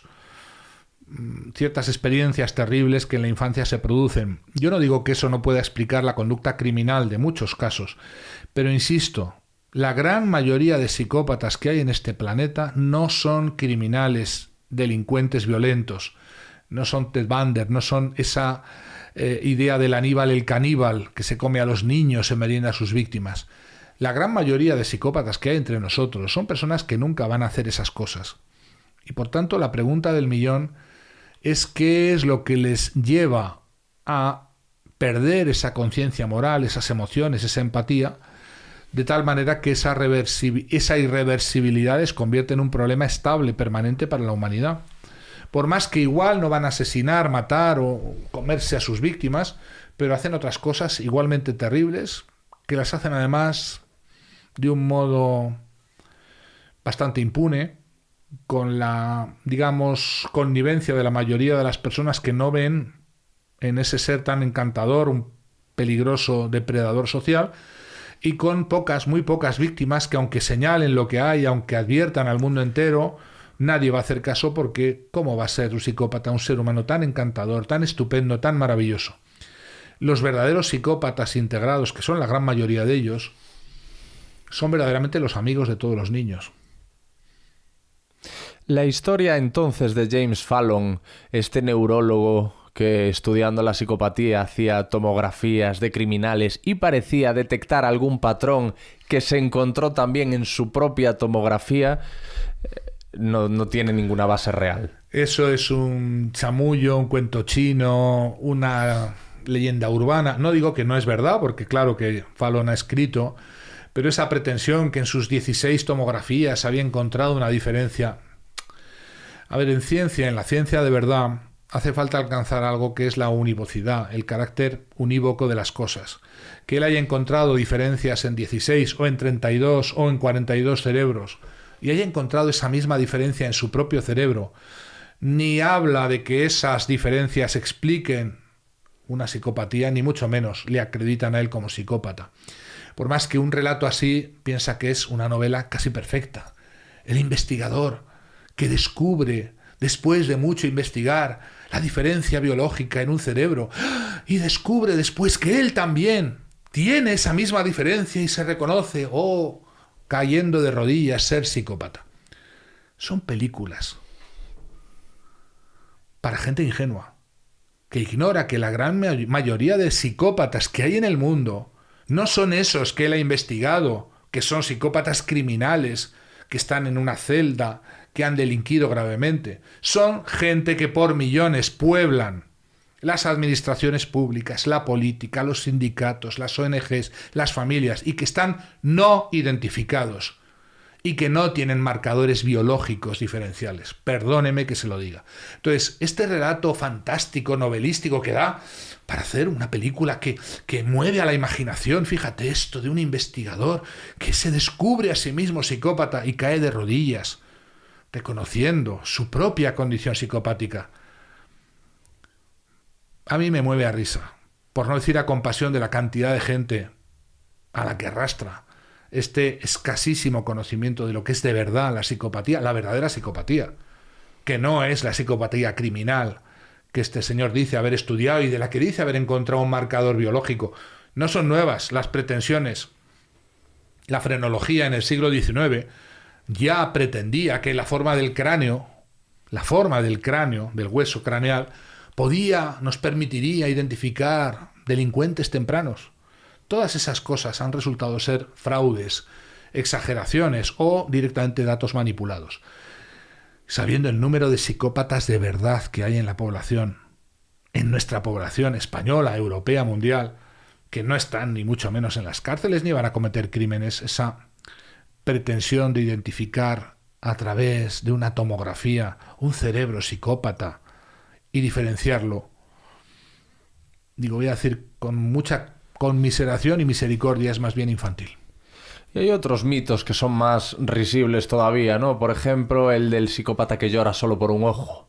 Solo por un ojo. ¿Nunca lo habías escuchado? No, pero sí que lloran lágrimas de cocodrilo, lloran lágrimas que no son, se llegan a escupir en las manos y frotarse para simular llanto que no tienen.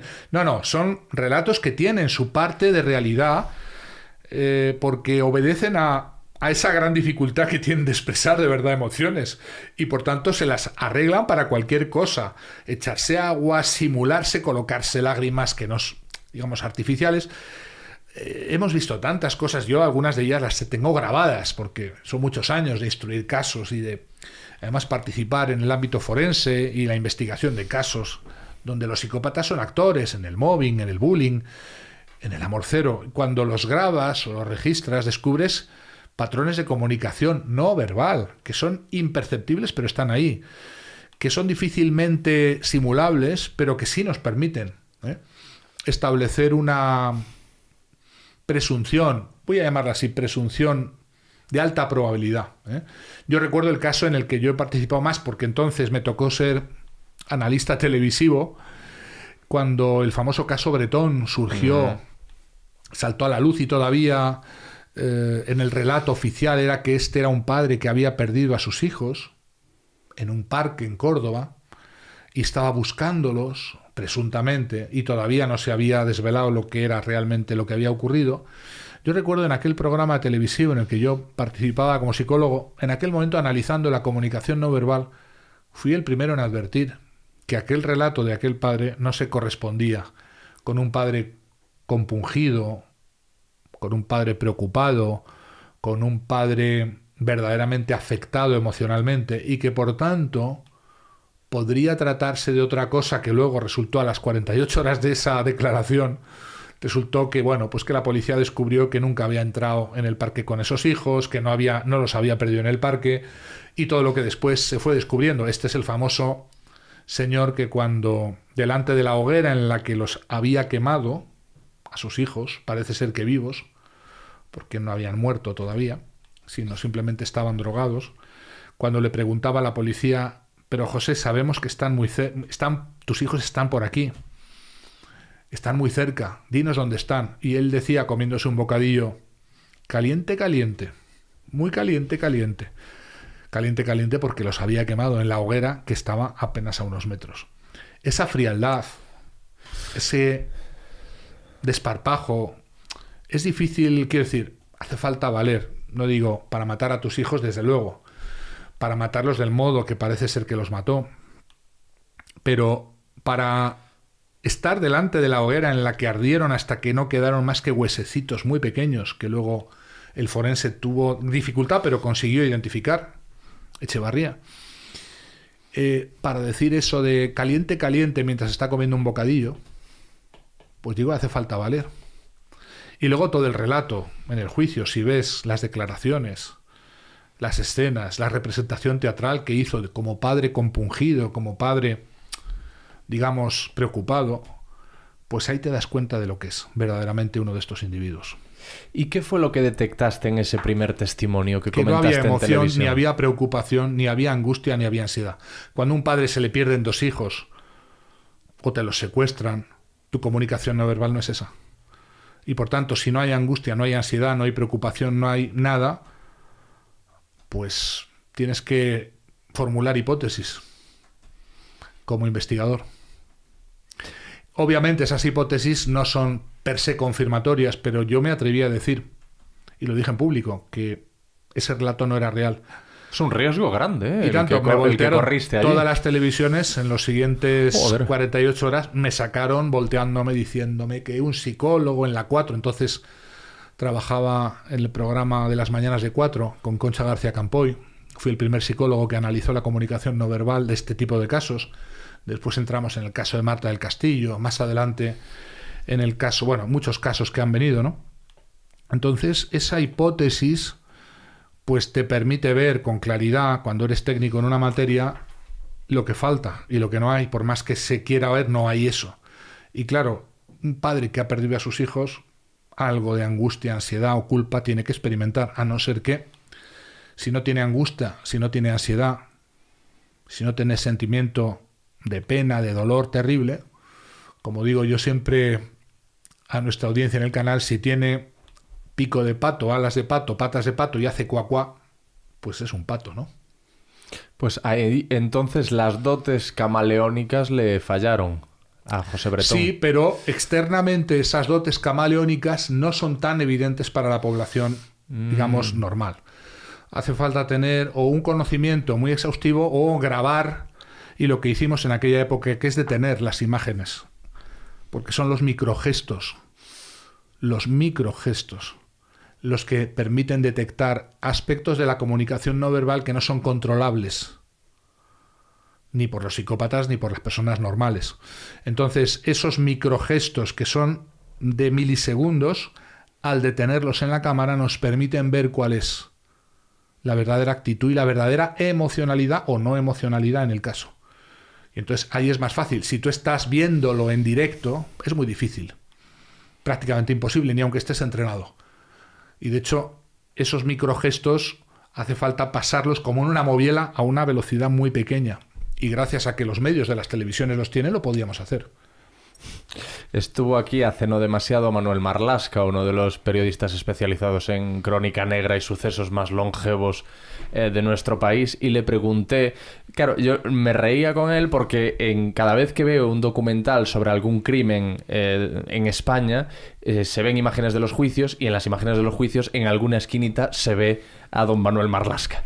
Entonces yo le decía, tú que has visto cara a cara a tantos asesinos y criminales, ¿cuáles te han impactado más? ¿O de cuáles no te puedes olvidar? Y uno que me mencionaba era José Bretón, y me decía, es que no te puedes dar cuenta de la nimiedad de ser humano que es. O sea, es una persona, me decía, que tú y yo podemos destrozar con nuestras propias manos. Incluso la voz, me decía, incluso el hilo de voz. Entonces es algo que no se quitaba de la cabeza, lo que había hecho y lo que él veía y la persona a la que se encontraba. Claro, lo más aterrante de este tipo de personajes es que ni son tan inteligentes, ni son tan astutos, ni son tan todopoderosos. Son muy débiles en lo profundo. Es otra de las leyendas negras o urbanas que hay en torno a los psicópatas, que son muy inteligentes, muy astutos. No son tan inteligentes. Lo que hace su astucia es el oportunismo con el que operan, y la ingenuidad de la gran mayoría de la población, que no pueden creer que una persona tan poca cosa, caso de Bretón, o tan encantador, otros casos, pueda albergar detrás. Y esta es su máscara. Precisamente el que pensemos o que son grandes criminales o que son gente muy malvada, con cara de malvado, con cara de ser perverso, y que es evidente para cualquiera, mirándole a los ojos, que va a adivinar rápidamente que se trata de un psicópata o una psicópata. En definitiva, lo que es aterrante o aterrador más bien de sus presentaciones en público es que siempre, esto es característico de ellos, se prevalen de una máscara en cualquiera de las circunstancias que oculta la verdadera persona o personaje que hay detrás. Y esto es lo que llama la atención. Detrás de ese pequeño ser nimio que Marlaska comentaba, había un señor que se comía un bocadillo delante de la hoguera en la que había quemado a sus hijos y decía: caliente, caliente, por aquí están, seguir buscando. Y hacía una representación teatral en el juicio que todos hemos visto. Ay, mi hija cuando me llamaba por la noche me pedía: papá, agüita, y yo le llevaba agüita. Cosas que quien ve esto no puede creer. No puede ser. Eso es la disonancia cognitiva, que es el resultado de una planificada dramatización que los psicópatas sí saben hacer muy bien. Aunque no son tan buenos actores, otra de las leyendas negras que son magníficos actores, no. Pero sí ejercen. Como más o menos lo has dicho tú, ¿no? Que tienen muy buenas dotes camaleónicas, pero que son encantadores. Son encantadores, pero no porque sean buenos actores, sino porque manejan muy bien las estrategias de distracción. ¿Qué hace un mago? Distraer la atención. No es tan bueno a la hora de hacer el truco, sino que está diciéndote: mira por aquí, y cuando miras por allí te lo hace por aquí. Esto es lo que los psicópatas manejan muy bien, las armas de distracción masiva. No digo los psicópatas criminales de los que estamos hablando ahora, sino los psicópatas normalizados, integrados. El psicópata doméstico, el psicópata de andar por casa, es un ser humano que pasan años o décadas sin que sus víctimas siquiera sospechen lo que verdaderamente son. Esto es lo que hace su carácter peligroso. Y no hay, te lo pregunté antes, pero no me quedó claro, no hay banderas rojas que uno pueda localizar en estas personas. Las banderas rojas siempre son los hechos. En la vida en general conviene mucho agarrarse a aquella frase evangélica de: por los hechos los conoceréis. ¿Sí? Para todo, pero muy especialmente tratándose de psicópatas, el dato mata el relato. ¿Cuál es el dato? Los comportamientos reales. Te quiero mucho.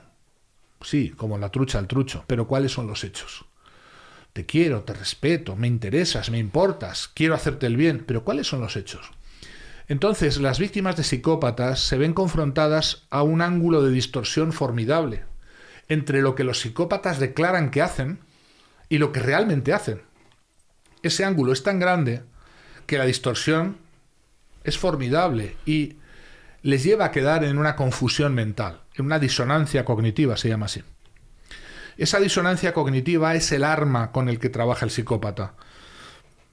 Por eso las señales rojas siempre son comportamientos que existen en la realidad, pero que deben ser tomados como lo que son, porque el psicópata, en su enorme locuacidad o capacidad de marear la perdiz, distraer la atención, llevar la conversación y las percepciones por otro lado, hace que las víctimas no den como creíbles, no den crédito a esos hechos. Las señales rojas, las víctimas lo reconocen siempre, estaban ahí mucho tiempo atrás. Debí verlo, todo el mundo me lo advirtió, porque muchas veces alrededor de las víctimas hay personas que lo ven. Que esto es una evidencia, que esta persona no te quiere, que te está haciendo daño, que te está manipulando, que está abusando de ti, que se está aprovechando de ti, de tu dinero, de tus bienes. Y sin embargo, las víctimas no quieren creer, porque prefieren creer no el dato de la realidad, sino el relato de la inmensa capacidad de formular un mundo hipnótico, un trance, en el cual la víctima vive y del que hay que despertarla, porque la psicoterapia de las víctimas de psicópatas generalmente se parece mucho a un despertar de un sueño, de un largo trance, de una hipnosis, de un estado alterado de conciencia que puede durar años y que es muy doloroso, porque el despertar siempre es aterrizar sobre una realidad dolorosísima y salir de un mundo de yuppie en el que las víctimas siguen creyendo cuando es demasiado tarde para que no hayan habido daños a veces muy avanzados. Imagino que la luz de gas será una herramienta recurrente, ¿no?, en los psicópatas integrados en las relaciones sentimentales. La luz de gas se dice de la tecnología que busca ir induciendo en la víctima de esta estrategia de manipulación una convicción de que está mal de la cabeza, de que está tarada, de que no funciona bien su mente. En definitiva, es una estrategia para enloquecer, pero una estrategia de guante blanco, porque presuntamente no tiene un actor detrás. Los psicópatas se las arreglan siempre para invertir el proceso de victimización y hacer que la víctima del proceso crea no solamente que no es víctima, sino a veces El psicópata se hace pasar por víctima de su víctima. Y esto es el golpe maestro de los psicópatas. No es que tú eres víctima, sino que yo soy la víctima, va a decir el psicópata a su víctima, y ésta lo va a creer. Ésta lo va a aceptar. Ese golpe maestro de los psicópatas se fundamenta en su capacidad camaleónica de copiar de su víctima las características y colocárselas como una máscara, dando lugar a cantidad de veces donde el que es el verdadero victimario se hace pasar socialmente como si fuera la víctima. Esto ocurre todos los días delante de nuestros ojos. Las verdaderas víctimas no son reconocidas como tales y los victimarios se hacen pasar como víctimas de sus propias víctimas. Esta es para mí la característica psicopática número 1, una de las grandes señales rojas y algo de lo que más desespera a las víctimas, porque claro, ante el mundo entero, ante su entorno, su comunidad social, no son capaces de reivindicar su estatus como víctima, su inocencia. Y es terrible porque como alguien tan encantador, tan estupendo, tan magnífico como es el psicópata o la psicópata pudiera ser otra cosa. ¿El psicópata siente celos?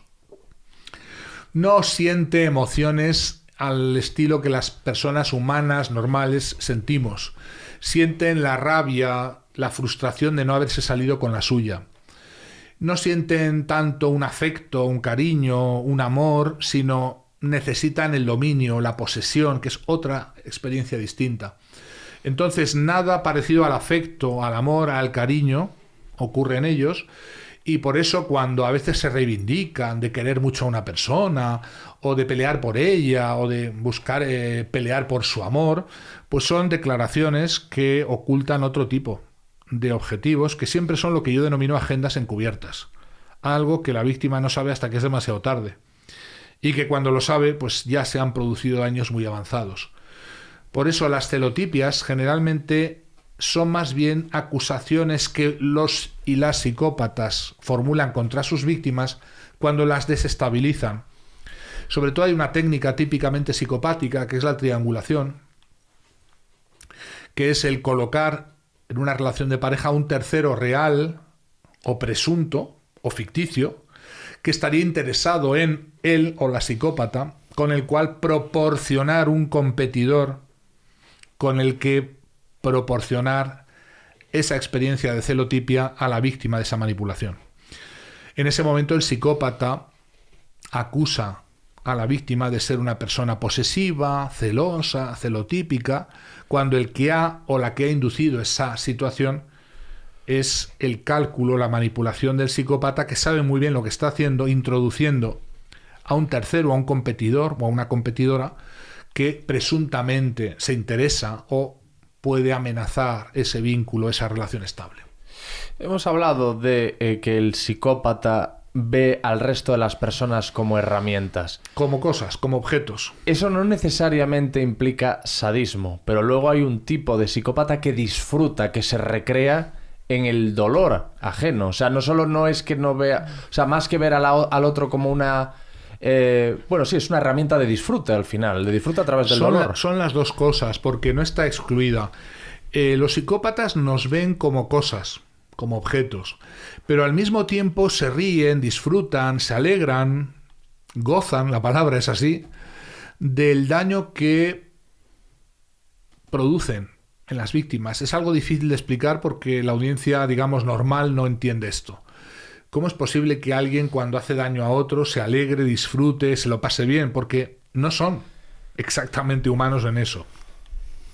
Este término que describe este goce secreto, esta alegría de dañar, pues al que ha habido que buscarle un término alemán, porque en español no existe, Schadenfreude, que es la alegría de joder al prójimo, de putear al prójimo, ¿no?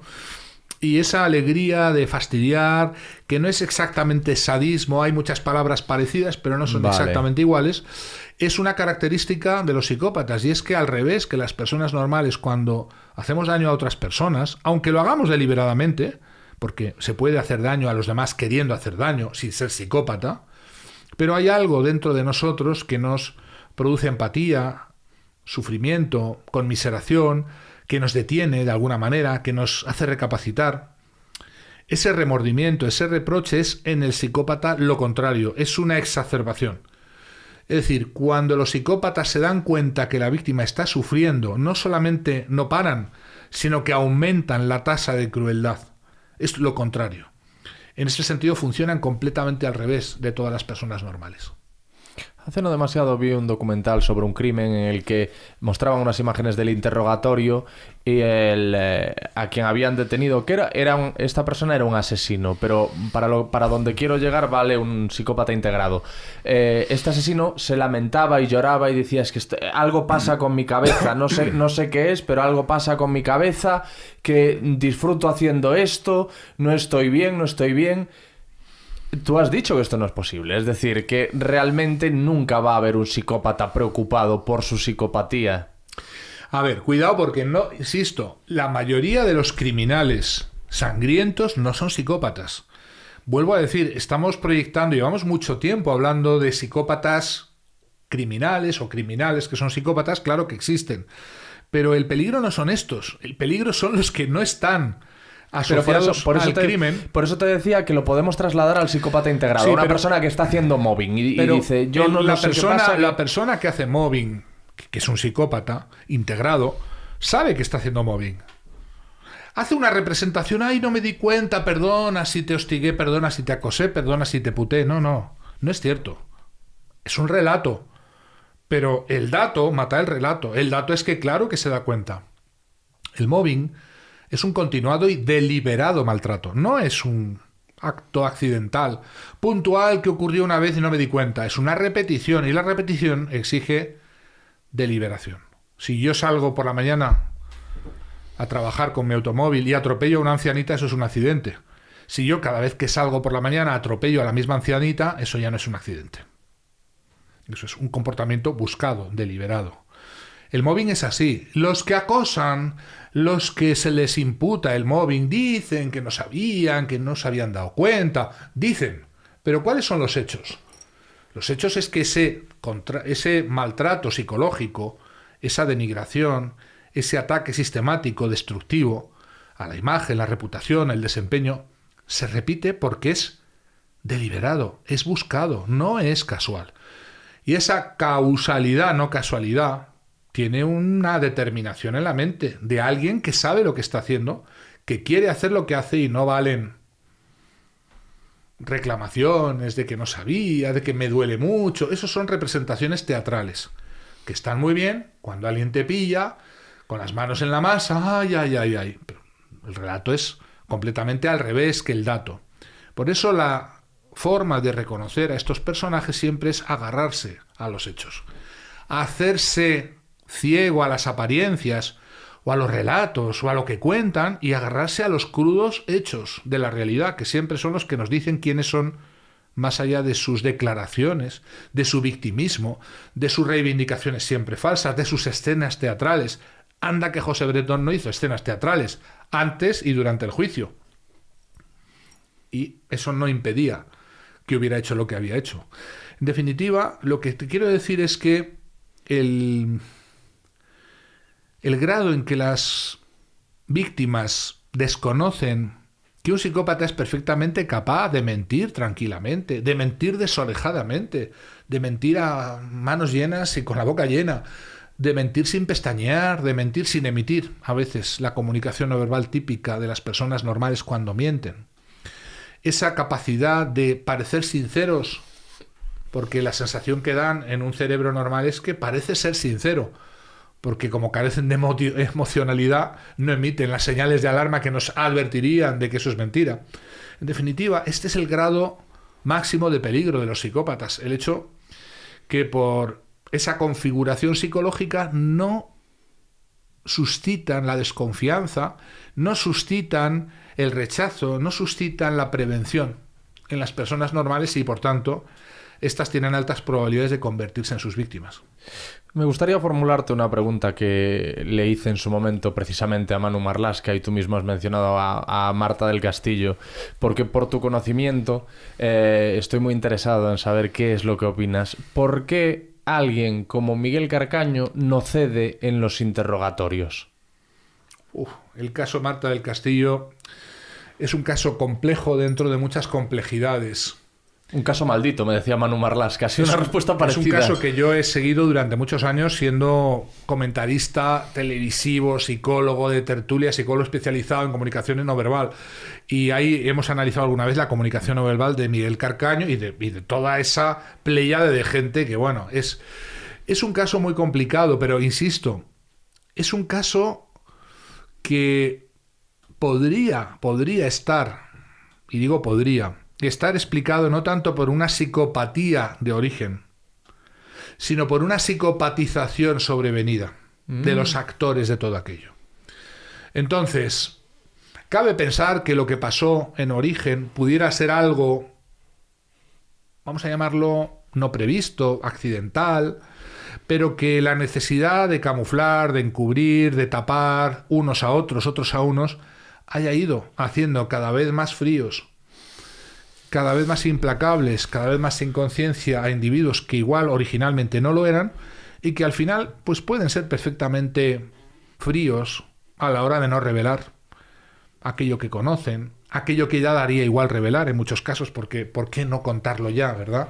Porque muchas de las consecuencias penales ya ni existen o están muy atenuadas.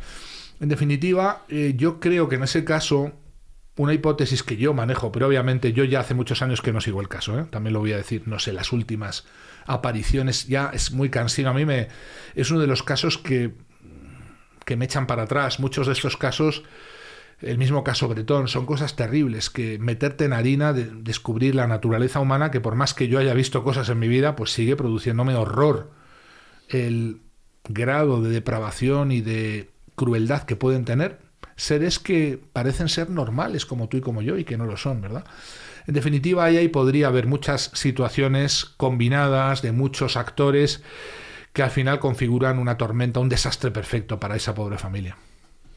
Pero, y lo que te decía, tu teoría acerca de cómo es posible que no se rompa un chico que a priori no tiene ningún tipo de...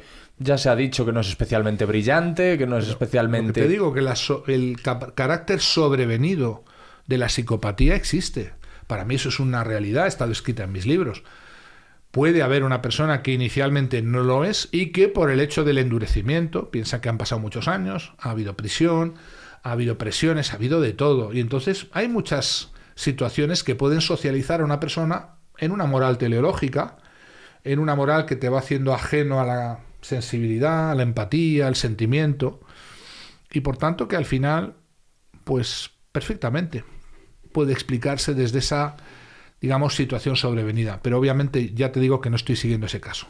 A raíz de tu conocimiento, ¿has identificado algún psicópata con el que tú lidiaste antes de saber todo lo que hoy sabes? Quiero decir... muchísimos. Vamos a ver, es que es desconocer por que conocer en la vida caso... normal de una persona, tu vida, Ajá. mi vida, de esas hasta aproximadamente 3.000 personas que tú y yo conocemos, podemos ponerle nombre, cara, saber quiénes son, qué hacen. Igual tardaremos unos segundos. Ah, sí, es fulanito, fulanita. Más o menos 3.000 personas. ¿Sí? De esas 3.000 personas, los más sociables tienen más, tienen 4.000, 5.000, los que ya son los reyes del mambo. Pero estamos hablando de ese número aproximado de entorno inmediato, cercano. Estamos hablando que en tu vida, de esos 3.000 hay entre 60 y 70 psicópatas. A los que conoces, le puedes poner nombre, cara y apellidos, pero tú no sabes que lo son.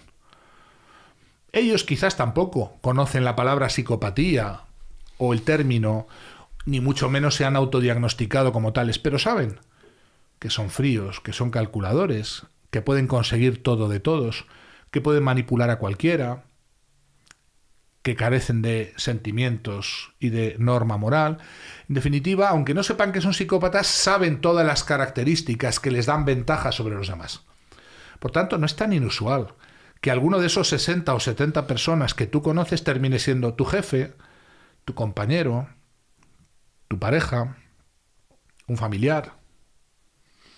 Sí, lo sé. Es decir, yo estoy seguro, estoy casi convencido de que he lidiado con unos cuantos que yo podría señalar. Pero si crees que tienen cara de malvados o que son como el doctor Fu Manchu, que tienen los ojos rasgados y las uñas largas, te estás equivocando, porque no son así. Son lo contrario, los más encantadores de tus seres humanos cercanos, porque a cada uno dicen lo que conviene, lo que es, digamos, ventajoso para ellos, aunque no sea verdad, lo que puede manipular un estado afectivo favorable a ellos. En definitiva, esos 60 o 70 no son asesinos que te van a matar, te van a violar, te van a secuestrar. Son gente encantadora que tiene seducida lo mismo que a ti, a la gran mayoría de su entorno social. Es lo que te decía, yo juraría que podría identificar a unos cuantos de mi pasado, y a lo mejor si me esfuerzo mucho de mi presente. Y de tu futuro. Y de mi futuro. Los del futuro no los puedo identificar. Incluso alguna gente con la que lidian amigos míos, tengo la sospecha de estas personas tienen una serie de comportamientos que quizá se inclinen más a esto de lo que estamos hablando. Pero te lo preguntaba más que nada por conocer tu relato como víctima de alguna de estas situaciones. Por ejemplo, yo cuando empecé a trabajar, o cuando yo en el colegio, conocí. Mi experiencia no es una experiencia como víctima, sino como investigador, y de la que además, yo digo siempre, yo no tengo nada contra los psicópatas. Me lo han preguntado muchas veces, ¿y usted qué tiene contra los psicópatas? Yo no tengo nada contra los psicópatas, lo mismo que no tengo nada contra los virus, las bacterias, los piojos, las enfermedades. Son azotes que a la humanidad aflige. La única característica es que yo, por la evolución personal que he tenido, pues como psicólogo, ya te explico un poco por dónde viene mi especialización gradual en problemas de acoso y de maltrato psicológico, y poco a poco de psicópatas, narcisistas y otras malas hierbas, pues me ha llevado a tomar una opción, y es ayudar a los que son víctimas de estos personajes. Sabiendo que estos personajes no tienen ni ayuda, ni reconvención, ni posibilidad de reversión de su condición, pues lo que es más interesante para mí es ayudar a, por un lado, romper ese trance, y por otro lado a recuperar, que esas sí tienen recuperación, a las víctimas, aunque son víctimas muy devastadas, muy destruidas, pero esa recuperación, aunque es complicada, aunque puede llevar un tiempo, es posible. Y hay vida más allá de un psicópata, sea tu jefe, sea tu familia o familiar, sea tu pareja. El problema es que las víctimas, cuando están ahí en ese patíbulo literal, ese tormento infinito, no creen que vayan a salir nunca. Es uno de los problemas que induce mayor desesperación, porque los psicópatas simultáneamente ejercen una fuerza de huir, separarse del daño que les produce a las víctimas, y por otro lado una gran fuerza de atracción gravitatoria, porque son altamente seductores y provocan lo que llamamos un fenómeno de adicción al perpetrador. Esas dos fuerzas no se resuelven nunca, y sobre todo nunca terminan de decidir a la víctima en un sentido o en otro. Y por eso asistimos a un tipo de víctimas que permanecen en un limbo, en una paralización, en un no saber qué hacer, que requieren de una ayuda especial, muy especial, y que no es la simple psicoterapia de toda la vida, porque esta no sirve.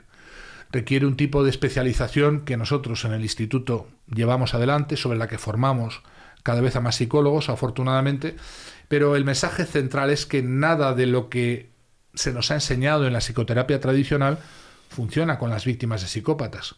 Hay que trabajar desde la perspectiva de la psicología del trauma y de todos los epifenómenos que están asociados a esa psicología del trauma. Uno de ellos, el apego al perpetrador.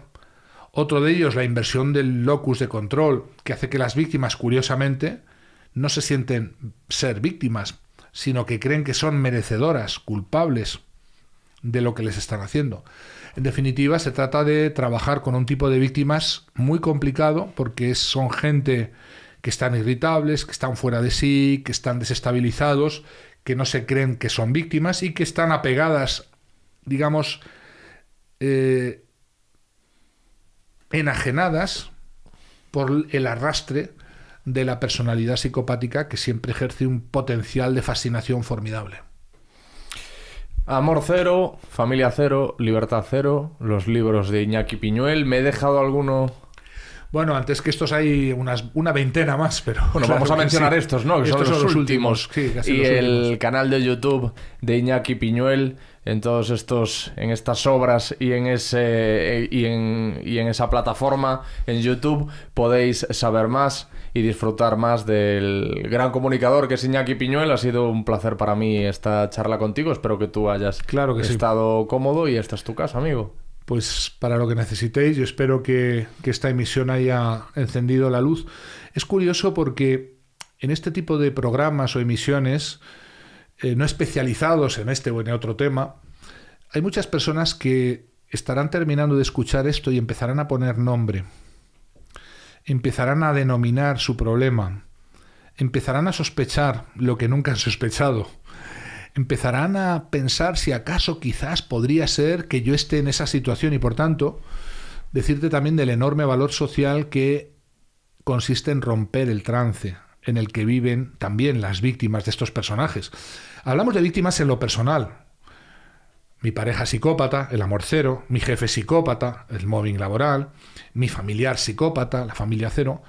Pero no te olvides que el ámbito en el que los psicópatas ejercen mayor poder de fascinación y de seducción es el nivel macro social y que también somos víctimas de ellos como ciudadanos, como país, como cultura, como humanidad. Y por tanto, en ese despertar también forma parte de ese despertar el ir tomando conciencia de que también ciertas cosas que nos están ocurriendo no obedecen a la casualidad, sino a la causalidad de un diseño que tiene por autores personas que saben muy bien, porque los psicópatas saben muy bien lo que hacen, aunque se hagan los tontos, aunque simulen que no se daban cuenta o pidan perdón por la boquilla pequeña. En definitiva, despertar de que quizás somos más frecuentemente o más probablemente víctimas de estos personajes que lo que imaginábamos a nivel uno a uno en el ámbito individual, sino también social. Por tanto, yo agradecerte esta labor también tú como despertador o rompedor de trance, que lo has sido en esta emisión, y bueno, pues te animo a que sigamos compartiendo, si quieres, en otras ocasiones y también pues ayudando a tantas personas que son aquellos a los que nadie ayuda y que realmente necesitan esta información que les llegue a tiempo y que les llegue a tiempo de saberse inocentes, de saber que hay vida más allá de un psicópata, que hay vida más allá de una relación tóxica y que no importa lo que ocurra, hay esperanza de poderse curar y salir adelante, porque realmente es así. Si no, no estaríamos aquí. Estupendo, Iñaki. Mi audiencia siempre tiene razón. Tráete a Iñaki. Tienes que hablar con Iñaki Piñuel. Pues gracias a todos los que me lo habéis propuesto y espero que hayáis disfrutado con este diálogo, con esta conversación. Gracias a ti. Amigas, amigos, si os ha gustado este episodio, aquí podéis acceder a algunos de los mejores momentos del podcast. Y no os olvidéis de suscribiros.